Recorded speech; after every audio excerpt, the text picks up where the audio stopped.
नमस्कार, स्वागत है हमारे विशेष समाचार कार्यक्रम में। आज हम बात करेंगे महाराष्ट्र कांग्रेस कमेटी के सचिव अमर बराडे के बारे में, जो गोंदिया निर्वाचन क्षेत्र से आगामी 2024 के विधानसभा चुनावों में अपनी उम्मीदवारी पेश करने की तैयारी कर रहे हैं। उन्होंने अपने मतदाताओं को संबोधित करते हुए कई महत्वपूर्ण बातें साझा की और कहा, मैं गोंदिया की जनता का हमेशा से सेवक रहा हूँ और उनकी भलाई के लिए काम करता रहा हूँ। अगर कांग्रेस पार्टी मुझे संधि देती है तो मैं निश्चित रूप से चुनाव लड़ूंगा।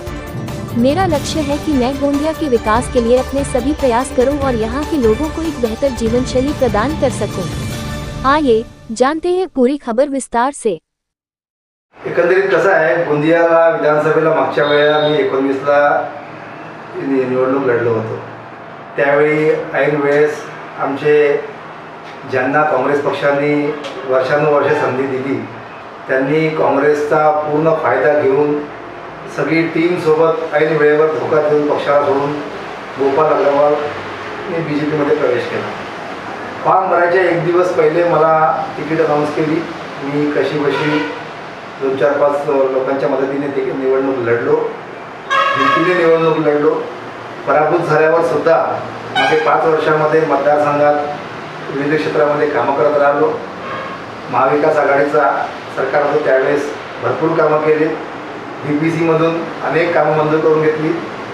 परंतु आता गोंदियामध्ये परिस्थिती अशी आहे की ज्यांना जनतेने मोठ्या विश्वासाने निवडून दिलं आणि ज्यांना जनतेचा आमदार म्हणून स्वतःला मिरवून घेतलं, त्या आमदारांनी 5 वर्षामध्ये काहीच कामं केले नाही। मतदारसंघातील लोकांकरता त्या जनकल्याणकारी योजनामध्ये त्यांनी काही पुढाकार घेतला नाही, कुठल्याही लाभाच्या योजना लोकांकरता मंजूर केल्या नाही।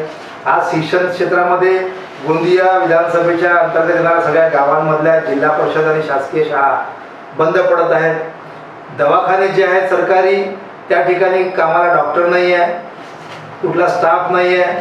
खाजगी डॉक्टरची लूट चालू आहे, खाजगी शिक्षण संस्थांची लूट चालू आहे, त्याच्याबद्दल आमदार बोलायला तयार नाही आहे। या ठिकाणी राईस मिल प्रचंड प्रमाणात आहेत।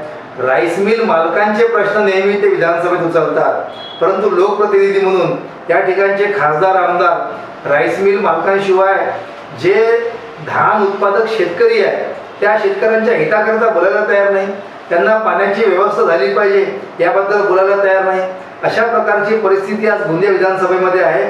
लोक या जिल्ह्यात तालुक्यातून विधानसभेतून पलायन करून कामा शोधण्याकरता नागपूरला, बडोद्याला, गुजरातला, मुंबईला, दिल्लीला जात आहेत। आज तुम्ही ग्रामीण क्षेत्रामध्ये फिरा, गोंदिया तालुक्यातील गोंदिया शहरामध्ये कुठलेही उद्योगधंदा नसल्यामुळे ग्रामीण क्षेत्रातील लोक आज घरं ओसाड पडलेली आहेत। कमावते सगळे लोक गोंदियाचे सोडून बाहेर चालले गेलेले आहेत। अशी परिस्थिती आहे, त्याच्यामुळे लोकांमध्ये प्रचंड रोष आहे आणि निश्चितच मला जर पक्षाने संधी दिली यावेळेस निश्चित लोकांच्या भरोशावर मी विधानसभेचा आमदार म्हणून निवडून येणार आणि लोकांचे प्रश्न पुढचे 5 वर्ष सतत मांडत राहणार। विद्यमान आमदारांनी विकासाकडे दुर्लक्ष केलं हे सर्वांना माहीत आहे। आमच्या सर्वेमध्ये पण हे सर्व बातमी आलेली आहे। आता हे शेतकऱ्यांबद्दल आपण म्हटलं त्यांची स्थिती पुष्कळ बिकट आहे, त्यांना कर्जमाफी नाही आहे। इवन आता वीज पण त्यांना फ्री देत आहे। आता सध्या त्यांनी घेतलेला निर्णय आहे। आणखीन शेतकऱ्यांची आत्महत्या वाढत आहे, बेरोजगारीचे ग्राफ उंचावला आहे। अशा बरीचशी परिस्थिती आहे। औद्योगिकरण नाही आहे इथे गोंदियाला, उद्योग पलायन होत आहे। तर यावर तोडगा म्हणून आपली पुढची काय रणनीती राहणार, विकासाची काय रणनीती राहणार त्याबद्दल एक बघा, मुळात धान उत्पादक शेतकऱ्यांना जर मुबलक पाणी या ठिकाणी गोंदियामध्ये मिळालं, आज रब्बीची जे पीक आहे ते जर सगळ्यांना घेता आलं शेतकऱ्यांना, तर निश्चित रूपाने शेतकऱ्यांचा कायापालट होईल। कारण की आज 10%, 20% लोक रब्बीचं पीक घेऊन राहिले। खरीप हंगामात तेवढं उत्पादन होत नाही, रब्बीच्या हंगामामध्ये उत्पादन चांगलं होते, परंतु रब्बीमध्ये पाण्याची उपलब्धता नसल्यामुळे सामान्य शेतकरी रब्बीच्या हंगामामध्ये पीक घेऊ शकत नाही। हा शेतकऱ्याची विडंबना आहे।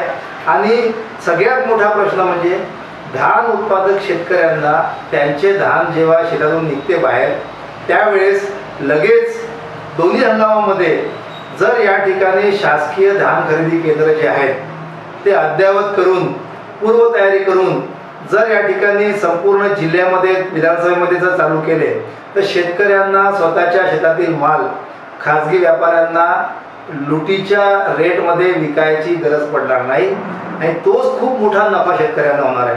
कारण की आज 2200-2300 रुपयाचं धान शेतकऱ्यांना पैशाच्या अडचणीमुळे 1200-1300ला विकावं लागते आणि जवळपास 50% जास्त शेतकरी ज्या वेळेस आपली धानाची पीक शेतातून निघाल्यावर खाजगी व्यापाऱ्यांना विकून देतात, त्यावेळेस मात्र सरकार जागा होऊन धान खरेदी केंद्र चालू करतात आणि गोडाऊनमध्ये धान उचल न झाल्यामुळे त्या ठिकाणी धान साठा होऊ शकत नाही, म्हणून खरेदी केंद्रावर बोर्ड लागून असते, पण वास्तविकमध्ये तिथे खरेदी होत नाही. तर मी निश्चित रूपाने जर मला संधी मिळाली तर पुढच्या काळामध्ये धानाचा पीक निघण्याच्या अगोदर सगळे शासकीय धान खरेदी केंद्र अद्ययावत करून एकही शेतकरी खाजगी व्यापाऱ्याला धान विकणार नाही याची व्यवस्था करेल. त्याचप्रमाणे उद्योगधंद्यामध्ये गोंदियामध्ये MIDC आहे. या MIDC मध्ये आपल्याकडे धानावर आधारित जर वेगवेगळे उद्योग या ठिकाणी आपण उभारले तर निश्चित रूपाने व्यवसायाचा खूप मोठा या ठिकाणी आपल्याला साधन उपलब्ध होऊ शकते. आणि इन्फ्रास्ट्रक्चरमध्ये आज आपण बघताय की गोंदियामध्ये जर आपण स्थानिक लोकांना इन्फ्रास्ट्रक्चरमध्ये रोजगाराची संधी दिली, तो कायदा करून घेतला, तर लोकांना बाहेर जायची गरज पडणार नाही. जमिनी स्तरावर काम करणारे आपण पक्षाचे एक कर्मठ कार्यकर्ता आहात. तुम्हाला सर्व विषयाची जाण आहे, आपण अभ्यासू आहे, सर्व दृष्टी तुम्हाला सर्व माहिती आहे या विषयीची. मला सांगा सर, आता हे महायुती सरकारने जे लाडकी बहीण योजना जे राबविलेली आहे आणि निवडणुकीच्या तोंडावर यांनी हे योजना क्रियान्वित केलेली आहे, तर मला सांगा याचा इम्पॅक्ट कशा प्रकारे होऊ शकते आणि पुढे काँग्रेसच्या काय वावर राहणार त्याबद्दल सांगा. एक बघा, 2014 जेव्हा नरेंद्र मोदींनी प्रचार केला होता त्यावेळेस काय म्हटलं होतं की विदेशातून काळा धन जर पूर्ण परत आणू शकलो, माझं सरकार आल्यावर ते धन जर मी परत आणलं तर कुणाला प्रत्येक व्यक्तीला 15-15 लाख रुपये मिळतील एवढी रक्कम आज विदेशामध्ये आहेत आणि मी पंतप्रधान बनल्यावर सगळ्यात पहिलं काम ते करणार आहे. 15 लाख रुपये मिळाले का? मग शेतकऱ्यांना म्हटलं की माझं काँग्रेसचं सरकार तुम्ही पाडा, मला निवडून द्या, तुमच्या शेतमालाला दुप्पट हमीभाव देण्याची गॅरंटी मी देतो. दिला का? महिलांना सुरक्षेची हमी दिली का? आपला जे सीमेवर सैनिक आहेत त्यांचे प्रश्न मांडले, काय परिस्थिती करून ठेवली. आज परमनंट नोकरीच्या ठिकाणी अग्निवीर 4 वर्षाकरता त्याची भरती केलेली आहे. तर तो एक जुमला होता. तर नरेंद्र मोदी ज्या प्रकारे जुमला होता असं अमित शाह स्वतः म्हणाले होते, त्याच प्रकारचा हा निवडणुकीचा जुमला आहे. लोकसभेमध्ये ज्या प्रकारचे निकाल, ज्याची अपेक्षा देवेंद्र फडणवीस आणि या महायुती सरकारला, मोदी शहाला पण नव्हती. त्यांना वाटायचं की निदान 50% खासदार तरी महाराष्ट्रामध्ये निवडून येतील, परंतु ज्या पद्धतीने महाविकास आघाडीचे 31 खासदार आले, त्यातले 8 खासदार 25,000च्या खालच्या मताधिक्याने पराभूत झाले. त्याच्यामुळे हे हादरल्यानंतर महायुती सरकारने हे घोषणा केलेली हा जुमला आहे. तुम्ही निवडणूक संपू द्या, निवडणूक संपल्या आता काय होणार आहे? यांना पैसे वाटावेच लागतात निवडणुकीमध्ये. हे आता 2 महिन्याचे पैसे कदाचित देतील, निवडणुकीला मतदारांना पैसे द्यायचे म्हणून ते खात्यामध्ये देतील. निवडणूक संपल्या शासनाची दिवाळखोरी दाखवून ती योजना तात्काळ बंद होईल. त्याच्यामुळे हा जुमला आहे. या शासनाला हे पैसे देणं शक्यच नाही आहे. आज तुम्ही बघितलं असेल, तुमच्याच मीडियाच्या माध्यमाने मी पेपरमध्ये वाचलं, अनेक आर्थिक त्याच्यामध्ये सर्वेक्षण करणाऱ्या कंपन्या आणि एजन्सीजनी आपलं सर्वेक्षण मांडलं आहे की महाराष्ट्र सरकार केव्हाही डबघाईस येऊ शकते. त्यांनी सगळ्यात पहिले आपले उत्पन्नाचे सोर्स तयार करावे, नाहीतर महाराष्ट्राची परिस्थिती अतिशय गंभीर आहे, असं आजचं स्टेटमेंट आहे, आजच्याच बातम्या आहेत. त्याच्यामुळे या योजनेचा फायदा यत्किंचितही होणार नाही. आणि मला सांगा, यांना जर खरंच लाडक्या बहिणीचं हित होतं तर लाडक्या बहिणीला यांनी मागच्या 2.5 वर्षापासून जेव्हा गद्दारी केली तेव्हा गद्दारी केल्याबरोबर आठवली असती लाडकी बहीण, पण गद्दारी केल्यावर लोकसभेच्या निवडणुकीपर्यंत आठवली नाही. आता विधानसभेच्या निवडणुका कशा तरी जिंकायच्या आहेत, त्याच्यामुळे फक्त त्यांना विश्वास त्या महिलांवर आहे. कारण की महिला आमच्या गृहिणी, आमच्या माता भगिनी साध्या असतात, मनाने त्यांना आपण जिंकू शकतो खोट्या भूलथापा देऊन. तशा प्रकारच्या भूलथापा देण्याचा हा प्रयत्न आहे. आणि मला खात्री आहे की या राज्यातील सुज्ञ जनता यांच्या भूलथापांना बळी पडणार नाही. गोंदिया विधानसभेच्या एकंदर चित्र बघितलं तर इथे चुरशीची लढत आहे. आता आपल्या काँग्रेस पक्षाच्या बद्दल आपण बोलले तर बरेचसे उमेदवार पुढे येत आहे रिंगणात. त्यांना असं वाटतं की मग आम्हाला तिकीट मिळाली पाहिजे. जर पार्टीने तुम्हाला तिकीट नाही दिली तर तुमच्या पुढच्या काय पर्याय राहणार आणि जर दिली तर तुम्ही कशा प्रकारे आपले विकास कार्य करणार त्याबद्दल सांगा. ते बघा, मी पक्षाचा प्रामाणिक सैनिक आहे. मी मागच्या 30 वर्षापासून सक्रिय राजकारणामध्ये आहे. मी स्वर्गीय डॉक्टर श्रीकांत जिचकरांचा अनुयायी म्हणून सामाजिक कार्य करायचा म्हणून मी राजकारणामध्ये आहे. मला त्याच्यामधून प्रतिष्ठा, पद, पैसा मिळवायचा माझा हेतू कालही नव्हता, आजही नाही आहे आणि उद्याही राहणार नाही. मागच्या वेळेससुद्धा पक्षामध्ये कोणीही निवडणूक लढायला तयार नव्हतं. त्यावेळेस पक्षाने मला आदेश दिला.